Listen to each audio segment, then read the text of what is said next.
আল্লাহু আকবার, মানে আল্লাহ বড়।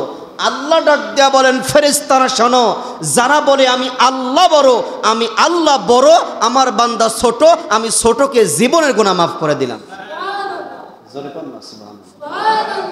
এই জন্য আল্লাহর শুকরিয়া আদায় করতে হবে কি হবে না? আমাদের যিনি ভালো রেখেছেন জবাব দিয়ে বলেন তিনি কে? আমাদের সুস্থতা দিয়েছেন যিনি, তিনি কে? আল্লাহ তাআলা বলেন, লা ইন শাকারতুম লা আযীদান্নাকুম ওয়া লা ইন কাফারতুম ইন্না আযাবি লাশাদীদ। আল্লাহু আকবার। সূরা ইব্রাহিমের মধ্যে আল্লাহ বললেন, লা ইন শাকারতুম, বান্দা যদি আমি আল্লাহর শুকর যদি আদায় করতে পারো, ওয়া লা ইন কাফারতুম, বান্দা আমি আল্লাহ রাব্বুল আলামিন তোমার শুকর আদায় করার কারণে আমি আল্লাহ নিয়ামত বৃদ্ধি করে দেব। যদি আমি আল্লাহর শুকর যদি না আদায় করো, তাহলে আমি আল্লাহ নিয়ামত ছিনিয়ে নেব।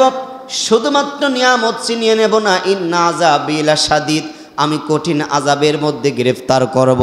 যদি আমি আপনি যদি শুকর যদি আদায় করি আল্লাহর, বলেন আমাদের লাভ আছে না নাই? কথা বলেন, আছে না নাই? লাভ কম না বেশি?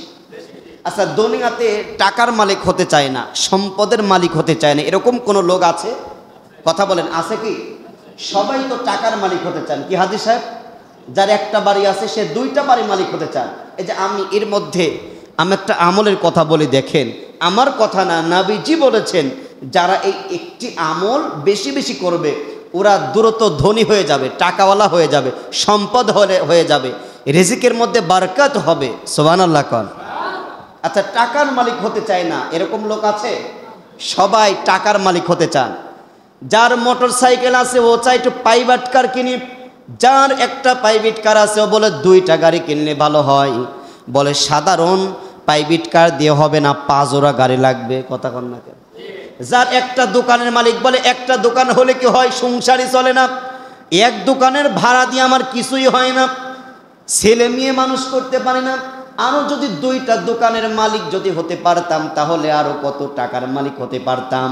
যার একটি ফ্ল্যাট আছে ও দুইটা ফ্ল্যাটের মালিক হতে চায়, যার একটি ব্যবসা আছে ও দুইটা ব্যবসার মালিক হতে চায়, যার একটি কোম্পানির মালিক হয়েছে ও চিন্তা করে আমি একটি কোম্পানির মালিক হলে পাবনাই হলে হবে না, ঢাকার রাজধানীতে একটা কোম্পানি খুলতে হবে। প্রত্যেক মানুষ যা আছে তার চেয়ে বেশি চায়। কথা কোন ঠিক কিনা? আল্লাহ তাআলা তাই বলেছেন, সূরা তাকাসুরের মধ্যে আছে, আলহাকুমুত তাকাসুর হাত্তা যুরতুমুল মাকাবির, হাত্তা যুরতুমুল মাকাবির, কবরে যাওয়ার আগ পর্যন্ত বান্দা বলবে টাকা লাগবে, সম্পদ লাগবে। কথা কোন না? কবরে গেলে টাকা দিয়ে কি করবেন?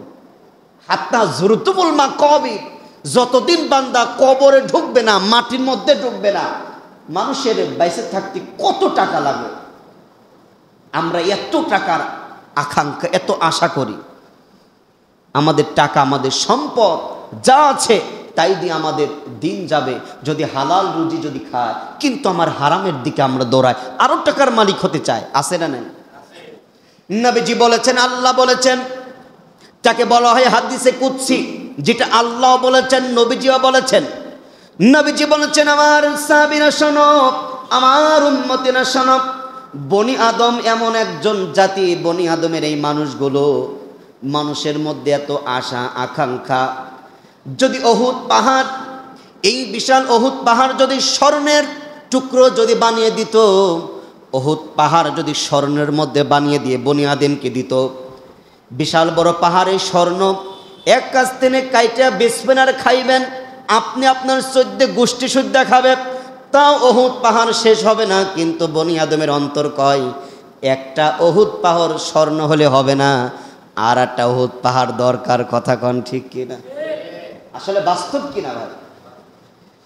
এবার আপনি এইদিকে আসেন, তার মানে বনি আদমের অন্তর টাকা, অর্থ, সম্পদ শুধু চায় আর চায়, চায় আর চায়।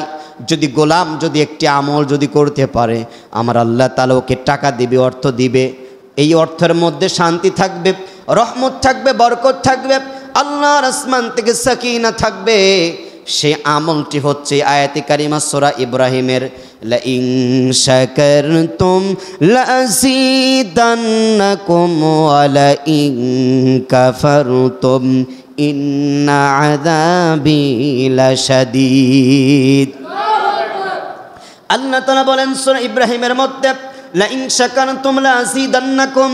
গোলাম, আমি রব্বুল আলামিন তোমাকে যে নিয়ামত দিয়েছি, আমি আল্লাহ তাআলা তোমার সুস্থতা দিয়েছি। তোমার দুটো চোখ আছে, অনেকেরই নাই। তোমার দুটো হাত আছে, কিন্তু অনেকেরই নাই। তোমার দুটো পা আমি আল্লাহ রব্বুল আলামিন দিয়েছি, যা অনেকেরই নাই। তুমি এক মুঠো খাবার খাইতে পারছো। বান্দা এই মুহূর্তে বর্তমানে প্রেক্ষাপটে বিভিন্ন জেলায় নোয়াখালী, কুমিল্লা, ফেনী এরকম অঞ্চলের মধ্যে পানিতে তাদের গর্ভারি পানি আর পানি হয়ে গিয়েছে। বান্দা তুমি ঘুমাতে পারছো, তারা ঘুমাতে পারছে না। বান্দা তুমি এরকম করে ভালো মন্দ এক মুঠো খেতে পারছো, পরিবার নিয়ে ভালো আছো, তারা আজকে ভালো নেই। বান্দা যদি তোমরা যে কোনো ভালো মন্দ সুখে দুঃখে সর্বক্ষণ যদি আমি আল্লাহ তাআলার যদি শুকর যদি আদায় করতে পারো, আমি আল্লাহ তাআলা তোমাকে আরও আমি আল্লাহ তাআলা বৃদ্ধি করে দেব। আর যদি না শুকর হও, আমি আল্লাহ ছিনিয়ে নেব। এবং কি শুধু ছিনিয়ে নেব না, ইন্না আযাবি লাশাদীদ, আমি আল্লাহ তাআলা কঠিন আযাবের মধ্যে তোমাকে গ্রেফতার করব। এই জন্য ভাইরা আমার, আমাদের শুকরিয়া আদায় করতে হবে। একটাই নবীজি বলেছেন, কোনো ব্যক্তি যদি ভালো থাকতে চায়, কোনো ব্যক্তি যদি স্বাভাবিক সংসারের ঋণ মুক্ত হতে চায়, কোনো ব্যক্তি যদি সংসারের শান্তি যদি চায়, কোনো ব্যক্তি যদি রিজিকের মধ্যে যদি বরকত যদি চায়, কোনো ব্যক্তি যদি তার পরিবার নিয়ে যদি সুখে থাকতে চায়, তার আমল হচ্ছে একটা, কি করা? শুকরিয়া আদায় করা। কথা জবান দিয়ে বলেন, কি করা? কার শুকরিয়া আদায় করা? এতক্ষণ এই ওয়াজ শুনলেন, কার শুকরিয়া আদায় করা? যদি আপনি সম্পদের মালিক হতে চান, টাকার মালিক হতে চান, ভালো থাকতে চান, যদি আপনার পরিবারের মধ্যে ফ্যামিলি নিয়ে ভালো থাকতে চান, রহমত চান, বরকত চান, আল্লাহর দরবার থেকে নিয়ামত চান, আমার আল্লাহ তাআলা এই আয়াতে কারিমার মধ্যে বলেছে, বান্দা তুমি শুকরিয়া আদায় করো, আমি আল্লাহ তাআলা ততই তোমার নিয়ামতকে বৃদ্ধি করে দেব। একটু গলার আওয়াজ উঁচু করে বলেন না সুবহানাল্লাহ।